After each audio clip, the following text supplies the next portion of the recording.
Boa tarde. Os corpos de 5 das 6 vítimas do acidente aéreo ocorrido na manhã de ontem na capital foram velados nesta quinta-feira em Manaus. 2 deles, o do pai e da filha, após as homenagens, foram levados para serem enterrados no interior. Já o corpo do paranaense, que chegou a ser socorrido com vida, mas morreu no hospital, deveria ser levado para Curitiba. Na manhã de hoje, Mike voltou ao local onde, nesta quarta-feira, ele tentou ajudar as vítimas do acidente aéreo que vitimou 6 pessoas em Manaus. Da noite para dormir é pensamento pesado, né?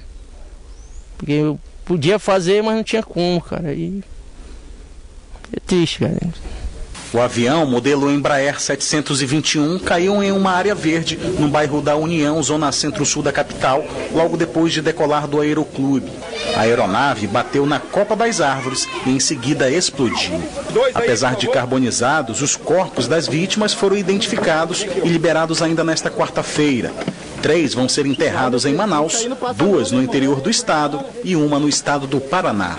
Das 6 vítimas do acidente aéreo com o monomotor aqui em Manaus, 4 estão sendo veladas desde a noite desta quarta-feira aqui nesta funerária na zona sul de Manaus. O piloto, João Jerônimo da Silva Neto, um empresário, Henrique Thies Neto, e pai e filha, Juan Lemos da Silva e Analice Ribeiro da Silva. Os corpos de Juan e Analice vão ser enterrados no município de Novo Aripuanã, o destino deles antes do acidente. A tia de Juan diz que ele era muito apegado à filha e que estavam indo para o município para a formatura do ABC da pequena Alice. Juan era um menino de ouro, filho de 7 anos. Tinha essa filha que ele não largava para nada, ele amava essa filha mais do que tudo na vida dele. Ia levar essa filha para a formatura do abecedário, do ABC dela, sabe? Infelizmente, uma forma tão trágica foi interrompida a vida dessas duas. Desculpa. O empresário Henrique Thies Neto era natural de São Paulo, mas morava em Manaus, onde era casado. O cunhado da vítima disse que Henrique viajava muito ao interior e que ele tinha negócios em Novo Aripuanã. Sim, o Henrique ele tinha negócios em Novo Aripuanã, em princípio com o Jefferson, a pessoa que ficou queimada e vivo por alguns momentos, e recentemente eles iam aumentar mais a frequência dessas viagens para a questão de negócios, né? O Henrique ele era engenheiro florestal e ele trabalhava com a madeira, manejo, projeto, nessa área. O velório do piloto, João Jerônimo da Silva Neto, contou com a presença de vários amigos. Filho de um mecânico de aeronaves, a maior realização do piloto era estar voando. Ele sempre dizia que gostava e que ele queria, e que ele iria. Ele disse isso: eu vou morrer feliz voando. Eu acredito também nesse detalhe aí, porque ele dizia não só para a esposa dele, mas como para o pai, para a mãe, que ele fazia o que ele gostava. O corpo do geólogo João Frederico Cruz foi velado em um auditório da Assembleia Legislativa do Estado. Fred Cruz, como era conhecido, foi muito atuante na região amazônica nas questões ambientais e, assim, conquistou o respeito das autoridades do Estado. Fred Cruz deixa uma lacuna muito grande para o estado do Amazonas. Mas aqui eu não queria lembrar do Fred Cruz do Palácio Rio Negro, eu não queria lembrar do Fred Cruz de várias palestras com vários generais, com vários intelectuais sobre a Amazônia. Eu queria lembrar do Fred Cruz, do Fred, geólogo renomado, do Fred, meu vizinho lá de Presidente Figueiredo, do Fred Cruz que descobriu várias cachoeiras, que catalogou, do Fred Cruz aguerrido pelo meio ambiente. A 6ª vítima, Jefferson Luiz Jansen, que morreu no hospital depois de ter sido retirado com vida do local do acidente, é natural do Paraná, para onde o corpo deve ser enviado. E as causas do acidente já estão sendo investigadas pelo 7º Serviço Regional de Investigação e Prevenção de Acidentes Aeronáuticos da Força Aérea Brasileira. Mas ainda não há um prazo para a divulgação do resultado. De acordo com a Agência Nacional de Aviação Civil, a aeronave estava com as licenças em dia, porém não tinha autorização para oferecer o serviço de táxi aéreo. Nesta quinta-feira, o jornalismo da Band Amazonas teve acesso a documentos que dão indícios de que a aeronave poderia estar oferecendo sem autorização voos regulares. E de acordo com a Associação Brasileira de Táxis Aéreos, ela não seria a única empresa que estaria atuando de forma irregular no setor, aqui no Amazonas. Nem todos os destroços foram levados pelo Centro de Investigação e Prevenção de Acidentes Aeronáuticos. Somente o motor e a hélice do Embraer 721 sertanejo vão ser periciados. Estatisticamente falando, não só na nossa região, mas de maneira nacional, o que acontece mais é a parte de falha de motor, né? Então, mas é um laudo demorado, é um laudo bastante técnico em oficinas especializadas e esse é só uma das vertentes que nós vamos investigar. Geilson mora perto do Aeroclube de Manaus. Ele estava saindo de casa quando percebeu que a aeronave, ainda no ar, apresentava problemas. Eu vi que ele veio, decolou normal, quando chegou aqui deu procedimento, primeiro barulho, né? Deu o primeiro barulho, o cara, se fosse direto, caiu no prédio, ó, talvez, né? Ele deu uma volta, chegou aqui em cima, deu o outro, eu percebi que isso não é procedimento normal. Quando eu olhei, já tinha uma fumaça preta, assim, normalmente do motor e deu outra ali. Existem fortes indícios que a aeronave que caiu ontem em Manaus fazia serviço de táxi aéreo de forma clandestina. É que no perfil da aeronave, na Agência Nacional de Aviação Civil, mostra que ela era homologada apenas para fins privados. O avião pertence a Daniel Dias Moreno, que é dono da Moreno Viagens e Turismo. A empresa aparece como vencedora de 2 licitações. A primeira delas é para a contratação de fretamento de aeronaves para a Prefeitura de Apuí, no sul do Amazonas. O valor do contrato, mais de R$69 mil. A segunda licitação é para o serviço de transporte aéreo para o município de Novo Aripuanã. O valor do contrato, quase R$620 mil. Era para Novo Aripuanã que a aeronave seguia antes de cair.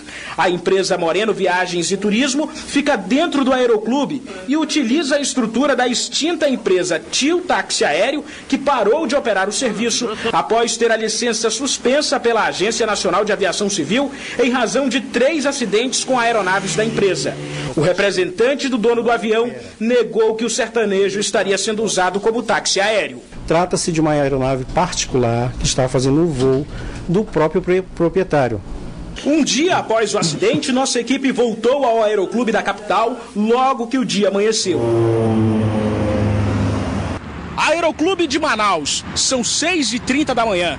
O avião que acabou de decolar aqui desta cabeceira é um Embraer 821, uma aeronave que tem a matrícula para uso particular. No entanto, não é difícil chegar aqui no Aeroclube de Flores e negociar uma passagem aérea para esta aeronave para os municípios de Canutama e Tapauá, no Amazonas. Sem perceber que estava sendo gravado, este passageiro, momentos antes de embarcar no avião com um filho de 7 anos, afirma que é difícil conseguir vaga na aeronave. Um funcionário da empresa comprova que o serviço é de táxi aéreo, fala até da regularidade de voos e que a passagem pode ser parcelada. Terça, quinta e sábado. A saída daqui é nesse horário, 6 horas da manhã. Entendi. Qual é o avião? É o Carajás, ele está bem grande. A matrícula do avião é PTVKB. No site da ANAC, a aeronave ainda está sendo paga, está alienada a um banco, mas o operador é Israel Ferreira Gouveia, este homem que organiza o embarque dos passageiros. Com tanta irregularidade e falta de fiscalização, sobra medo nos vizinhos do aeródromo, ainda assustados com o acidente de ontem. Aí agora cresceu mais um medo ainda. Todo dia a gente convive com esse medo de estar dentro da casa e de repente um avião desse cair, em tempo que o Aeroclube é aqui próximo, e a gente, muitas famílias ficam apavoradas.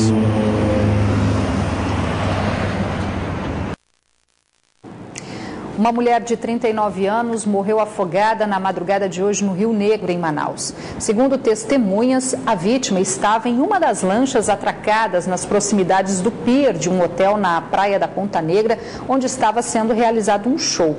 O corpo de bombeiros foi acionado por volta das 4 horas da manhã para fazer o resgate da vítima, que foi encontrada já sem vida.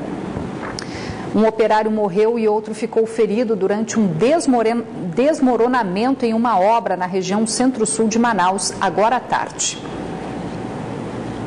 As máquinas faziam a escavação para ajudar na localização das vítimas.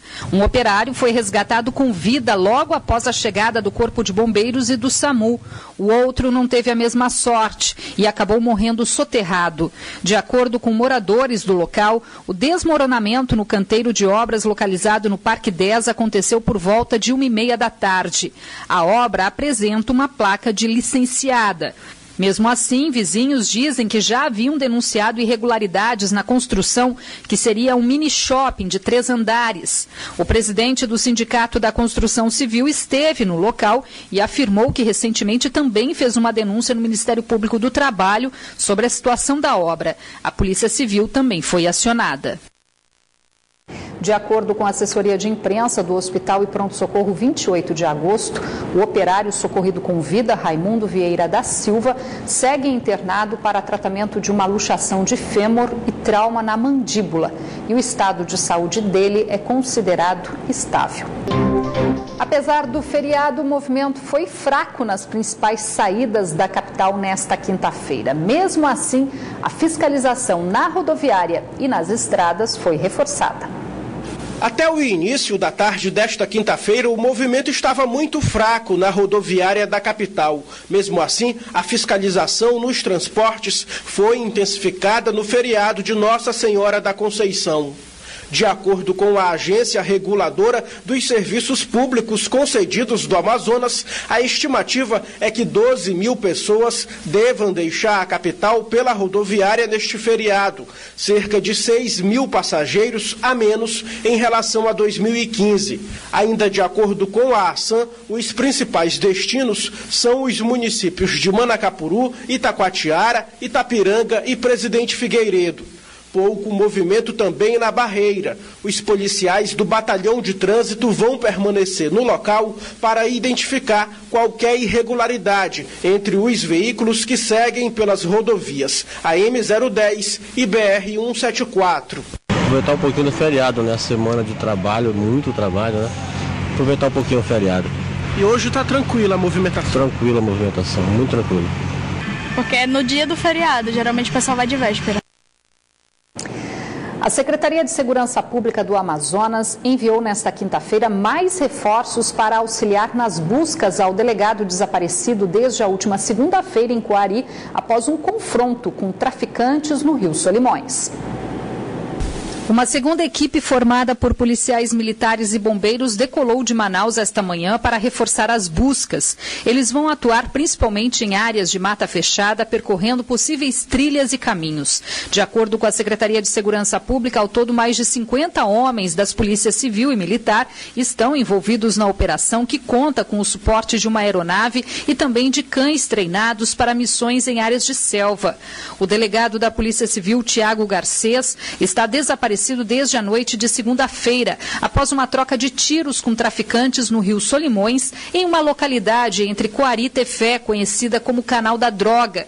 Neste local, o delegado e policiais militares buscavam por uma lancha que havia sido furtada. Mas na volta para Coari, encontraram traficantes colombianos em uma embarcação que transportava mais de meia tonelada de drogas. Um colombiano foi preso. Os outros conseguiram nadar até as margens do rio e se refugiaram na floresta. O delegado teria caído no rio e não foi mais visto. As buscas agora foram ampliadas para as regiões de Tefé e Codajás, envolvendo também policiais militares desses municípios.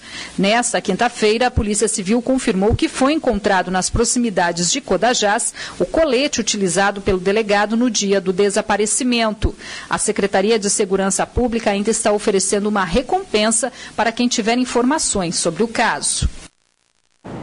Agora é hora de conferir a previsão do tempo para amanhã, sexta-feira, aqui na capital e também algumas cidades do interior. Em Manaus, o dia amanhece nublado, com possibilidade de pancadas de chuva. As temperaturas variam entre 26 e 34 graus. Em Benjamin Constant, a previsão é de tempo encoberto a nublado. As temperaturas variam entre 20 e 34 graus. Mesma previsão para Lábrea, onde as temperaturas variam entre 24 e 35 graus. Em Parintins, o tempo fica nublado e há possibilidade de chuva fraca, mínima de 24 e máxima de 35 graus. Hoje é o dia da padroeira do Amazonas, Nossa Senhora da Conceição. E a programação religiosa na capital, que começou cedo, encerra agora à noite com uma missa campal na Avenida Eduardo Ribeiro. Mas antes, os fiéis participaram de uma procissão pelas ruas do centro. E quem acompanhou e traz os detalhes é o repórter Tiago Gonçalves. O evento religioso é tradicional no estado e todo ano os fiéis católicos celebram o dia de Nossa Senhora Imaculada Conceição com ofícios, missas e a procissão, que é o ponto alto da programação da padroeira do Amazonas. Os fiéis acompanham a santa em devoção, alguns pagando promessas. Com muita fé. Com fé em Deus. A festa da Mãe de Jesus, festa de família, família de Deus que se encontra na casa da Mãe.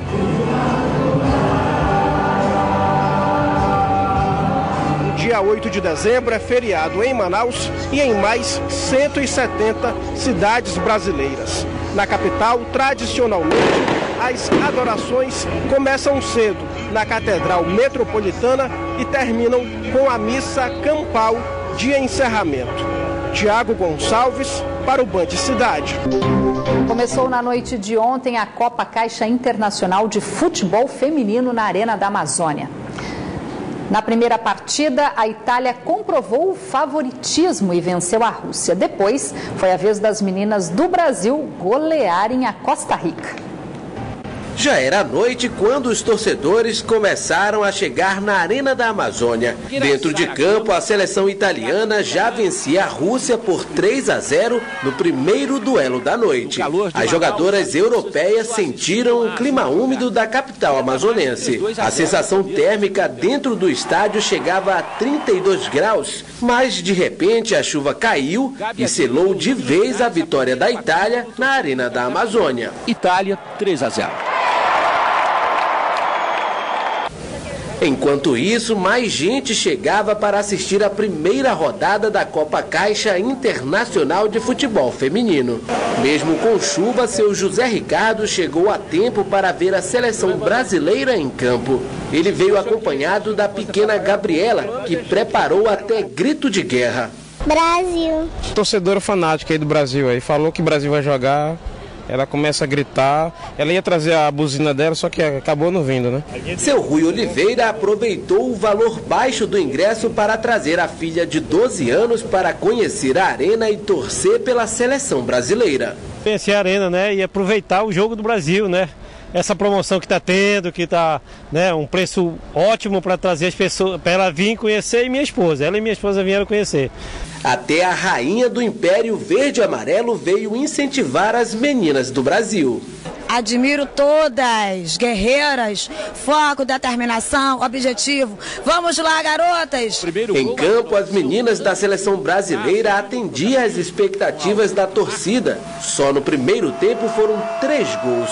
Andressinha fez o primeiro, Tamires fez o segundo e Gabi o terceiro. É o terceiro gol da seleção brasileira em Manaus. Gabi! No segundo tempo, a seleção brasileira não se contentava com o resultado e ainda teve fôlego para fazer mais 3 gols. Beatriz marcou 2 vezes e Gabi de novo estufou a rede. Sexto gol pintando, olha o sexto gol pintando, Beatriz!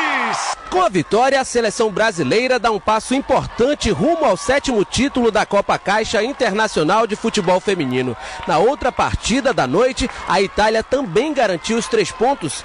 Nessa primeira rodada, as duas seleções já traçaram caminhos parecidos e já dão sinais de que a disputa pela taça vai ser bastante acirrada. A gente tentou impor o nosso ritmo. Eu acho que os gols foram acontecendo naturalmente. Acho que a gente teve a paciência, porque a gente sabia que elas iam ficar tocando a bola lá atrás. Eu acho que foi, além do resultado, eu acredito que foi um jogo vistoso. Acho que a torcida gostou do que viu. Nós temos muito que evoluir, mas eu acho que pelo primeiro passo foi um passo bem consistente aí. A gente tem que continuar nessa linha e continuar trabalhando. Em mais uma rodada dupla, no próximo domingo, a Itália enfrenta a Costa Rica no primeiro jogo do dia e a seleção brasileira enfrenta a Rússia. E só para passar então os horários, né, das próximas partidas previstas para o domingo, a Itália enfrenta a Costa Rica a partir das 2h30 da tarde e na sequência, 15:45 da tarde, o Brasil pega a Rússia. Lembrando que ainda tem ingressos à venda, a meia entrada no valor de R$30 vale para qualquer torcedor que levar 1 quilo de alimento não perecível e dá direito a assistir às 2 partidas que também terão transmissão exclusiva pelo Band Esportes.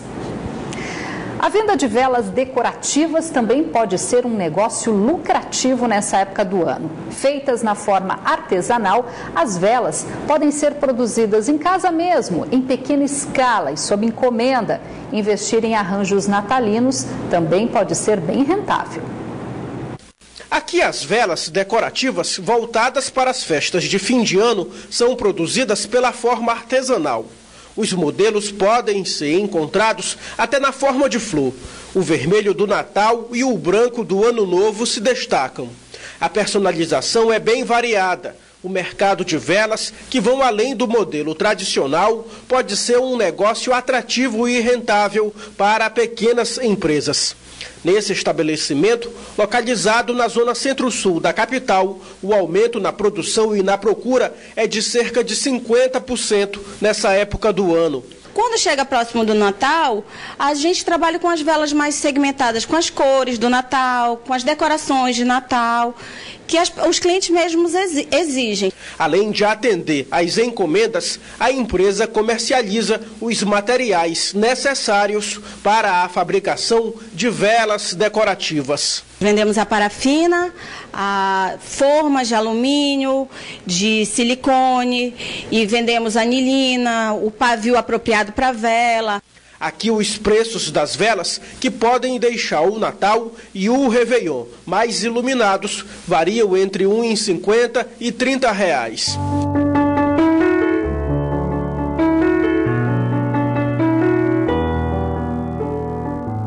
É possível produzir em casa. O custo para começar a fabricar as velas não é tão alto. E o passo a passo é simples. A gente aprende a decorar, aprende a enfeitar. Também tem outros produtos também que eu faço. A criatividade também pode ser usada para fazer um arranjo mais elaborado para a mesa ou outra parte do ambiente. Criatividade, modelos diferentes, dá para a gente formar tanto o pequeno como o grande, dá para fazer um arranjo de mesa. Vários arranjos, bota encartiçagem, faz arranjo de caminho de mesa, porque a vela simboliza a luz de Jesus Cristo, né? E as pessoas querem ter vela nas suas mesas, na noite de Natal. Aqui nessa loja, os modelos de velas decorativas para as festas natalinas são vendidos nessas embalagens, que podem servir como presente.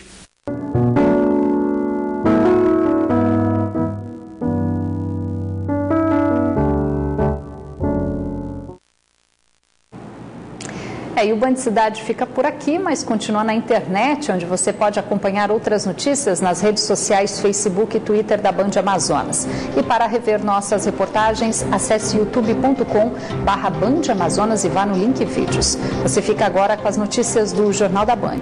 Boa noite para você, até amanhã.